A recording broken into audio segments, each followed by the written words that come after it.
Femmes de la mer, le podcast qui leur donne une voix. Avant d'être une femme dans la filière, je suis avant tout une employée. Sandrine Roland, business développeur chez Rouser, revendique le droit d'être considérée d'abord comme une employée dans le milieu professionnel, sans prise en compte de son sexe. Durant son parcours qu'elle nous livre ici, être une femme n'a jamais été ni un obstacle, ni un avantage. En effet, ce sont ses qualités humaines, sa motivation, sa curiosité et sa soif d'apprendre qui lui ont permis de réussir dans cette filière. Elle a également un message à faire passer à la nouvelle génération dont nous avons tous besoin pour permettre à la filière de vivre encore longtemps. Alors, je vous laisse écouter ce qu'elle a à vous dire. Bonne écoute. Bonjour Sandrine, tout d'abord merci beaucoup d'avoir accepté de venir nous parler aujourd'hui. Pouvez-vous dans un premier temps vous présenter avec votre nom, votre âge, votre profession et si vous avez une passion, un hobby dans la vie Donc, bonjour Chloé, merci pour votre invitation. Donc, je me nomme Sandrine Roland, j'ai 44 ans et je suis business developer pour une société franco-écossaise, Rouser. Et qu'est-ce qui m'anime le plus dans la vie? J'adore cuisiner et j'ai aussi beaucoup d'intérêt pour tout ce qui est la nature, l'environnement et la mer, bien sûr. Ok, très intéressant. Au niveau de votre métier, est-ce que vous pourriez nous en dire un peu plus en quelques mots, en quoi ça consiste Alors, business developers, c'est en fait construire du commerce ou construire des liens entre les professionnels du secteur halieutique partout en Europe. Et donc, Rouser est une marketplace où chaque professionnel de la mer qui apporte une valeur ajoutée aux produits peut se connecter et être mis en relation avec des acheteurs éventuels européens. D'accord. Et depuis combien de temps exercez-vous ce métier donc Alors, chez Rouser, ça va faire presque 2 ans. Et sinon, j'ai commencé dans le milieu halieutique en 98. Et justement, donc, quel parcours de formation vous avez suivi et quel a été votre chemin dans ce milieu? Alors, je suis dunkerquoise de naissance. J'ai fait mon IUT agroalimentaire à Boulogne-sur-Mer, ici même.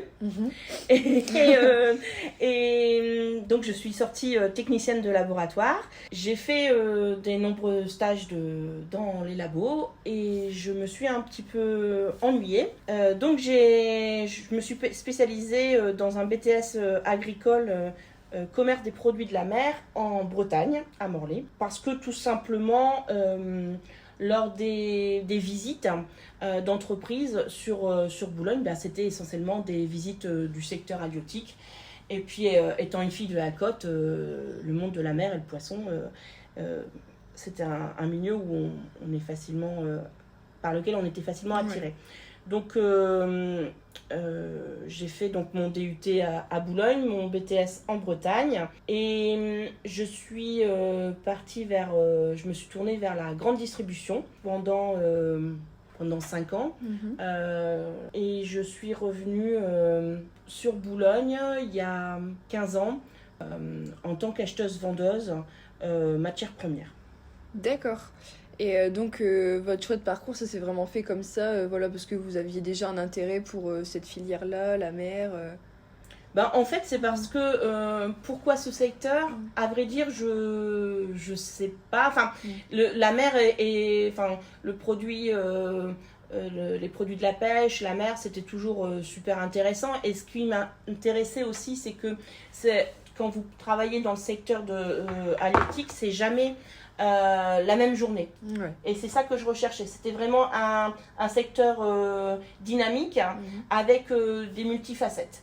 Après, j'aurais visité des boulangeries ou des boucheries. Je pense que je serais partie dans ces secteurs-là. Ouais. C'est surtout, moi, ce qui m'attrayait, c'était vraiment le dynamisme du secteur et que on ne peut pas entrer dans ce secteur-là sans être passionné par le produit, par la qualité ou la fraîcheur.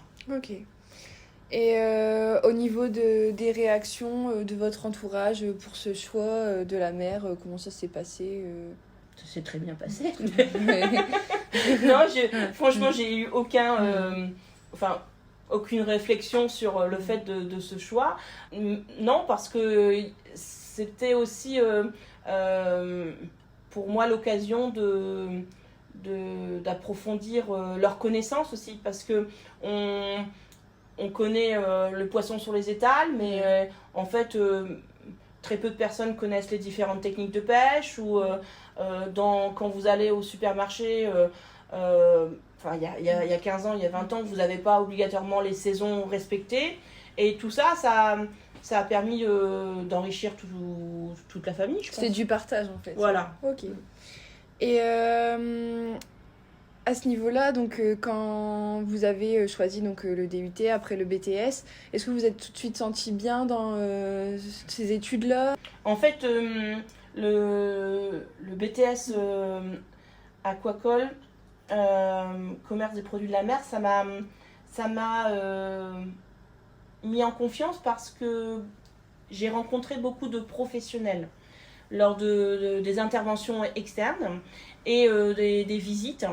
Et ce qui fait que les études paraissent déjà comme un plongeon dans la vie active, en fait.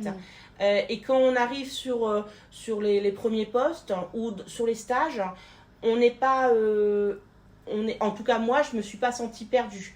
Et c'est pour ça que j'ai préféré faire des cursus plutôt avec de la pratique, avec des stages, avec des rencontres professionnelles, que de la fac, parce que j'avais besoin de rencontrer le milieu professionnel pour me projeter, en fait. D'accord. Donc c'est vraiment un secteur qui a permis de directement se sentir professionnalisé et d'entrer dans la vie active, quoi. Tout à fait. Ça rejoint le côté dynamique aussi que vous cherchiez. Oui. Et en tout cas, j'ai fait mes stages sur Boulogne, et j'ai tout de suite eu un sujet de stage intéressant, de telle façon à me sentir bien dans l'équipe et d'apporter quelque chose à cette entreprise. D'accord. Vous vous êtes senti utile déjà dès le stage. Donc c'est très positif. Est-ce que au contraire vous avez rencontré des obstacles dans votre parcours ou non Non, en regardant par en arrière, j'ai pas de... Après, il faut pas croire qu'une fois qu'on rentre dans la vie active, on décide de tout. Et voilà, on a... chacun doit faire sa place, chacun doit trouver son équilibre. Mais j'ai pas eu de gros... Oui, après, peu importe le secteur, il y a forcément toujours des difficultés, mais c'est pas pour autant que c'est pas utile justement à se développer dans le milieu professionnel. Et en tant que femme maintenant dans ce milieu, est-ce que vous pourriez nous donner un peu votre point de vue, comment vous êtes sentie ? Est-ce que vous avez perçu des différences ou au contraire, enfin comment vous le percevez ? Alors, quand je suis arrivée sur Boulogne, j'ai plutôt été très bien accompagnée, plutôt prise sous l'épaule, non pas parce que j'étais une femme, mais parce que j'étais en début de carrière au niveau des achats et des ventes, et j'ai toujours eu des personnes qui se sont intéressées à m'instruire les choses, en fait. Qu'ils ont voulu bien partager leur savoir, et c'était pas en aucun cas parce que j'étais une femme, ou parce que voilà, c'est plutôt parce que j'étais demandeuse de connaissances, demandeuse de partage, et parce que voilà, j'étais perçue comme une employée à former, et une employée à petit à petit devenir autonome, en fait.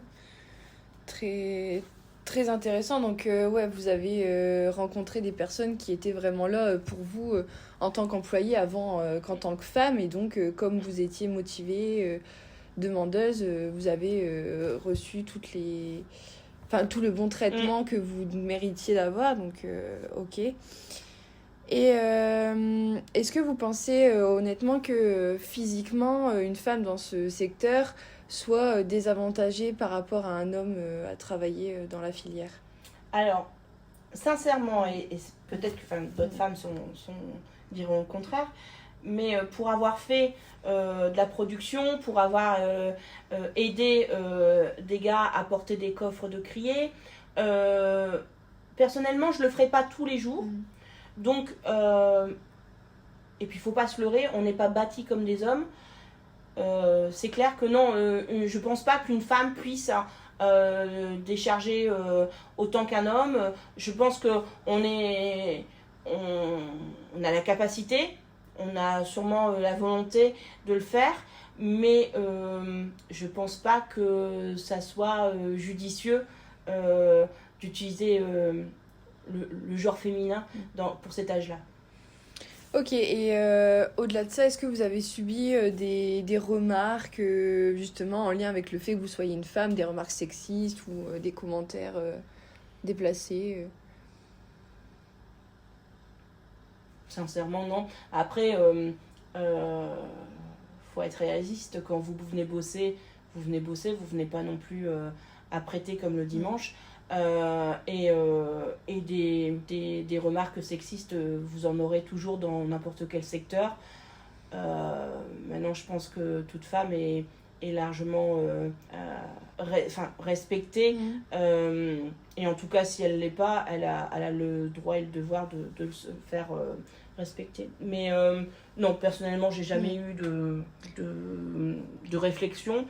Parce que moi, j'ai toujours revendiqué être une employée comme une employée masculin. Mais ouais, voilà, une employée pas... et eux au voilà. même titre qu'un employé et quoi. Ouais, ok.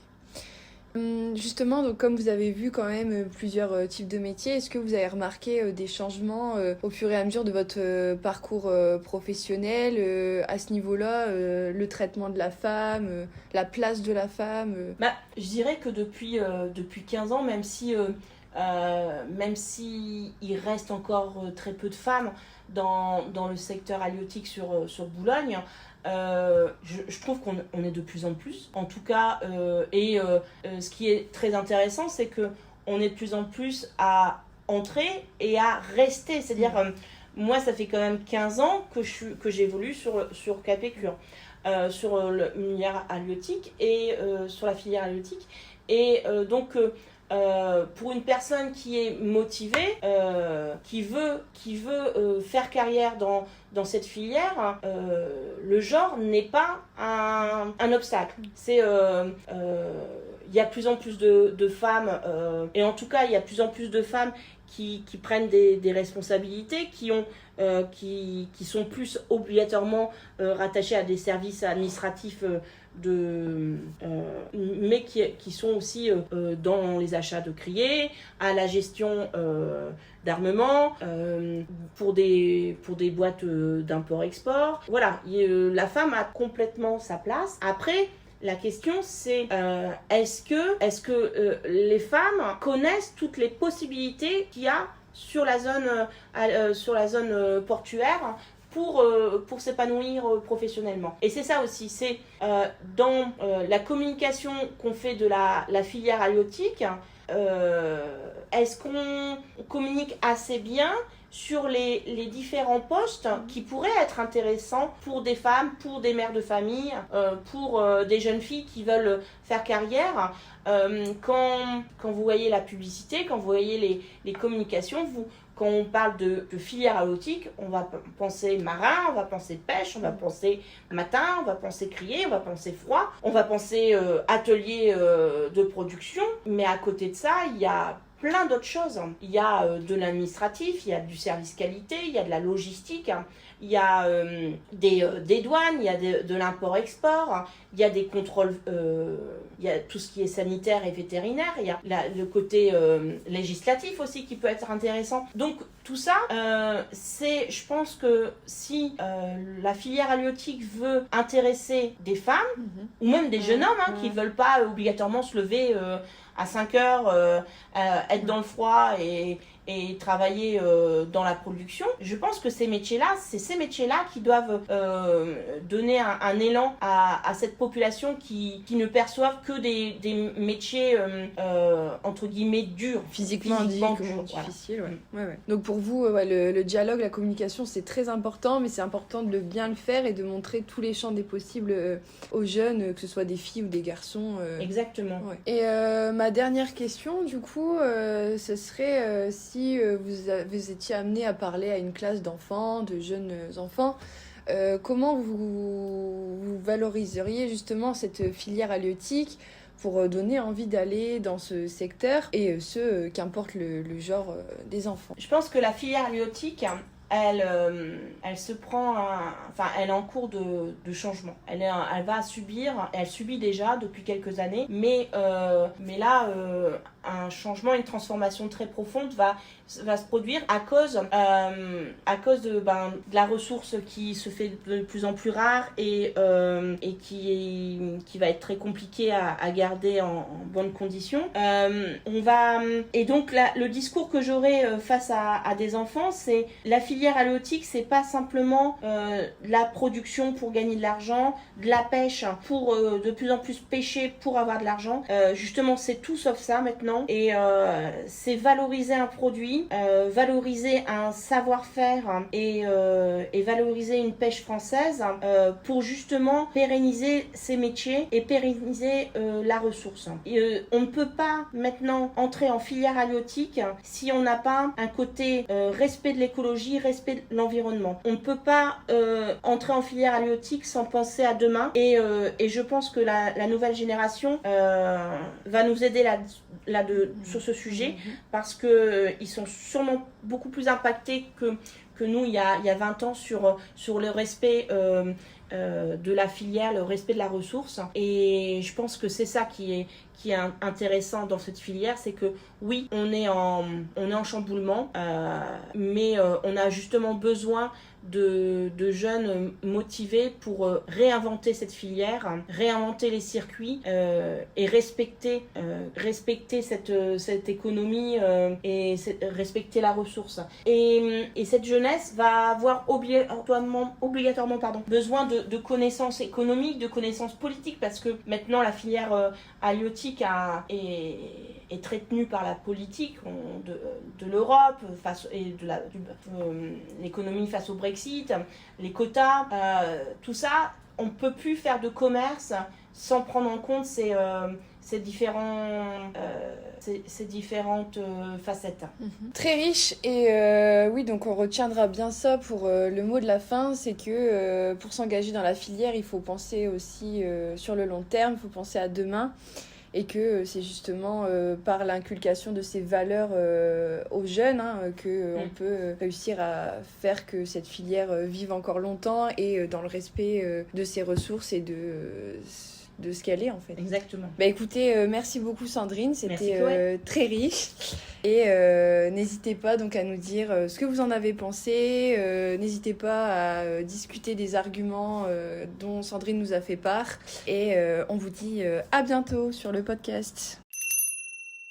Femmes de la mer, le podcast qui leur donne une voix.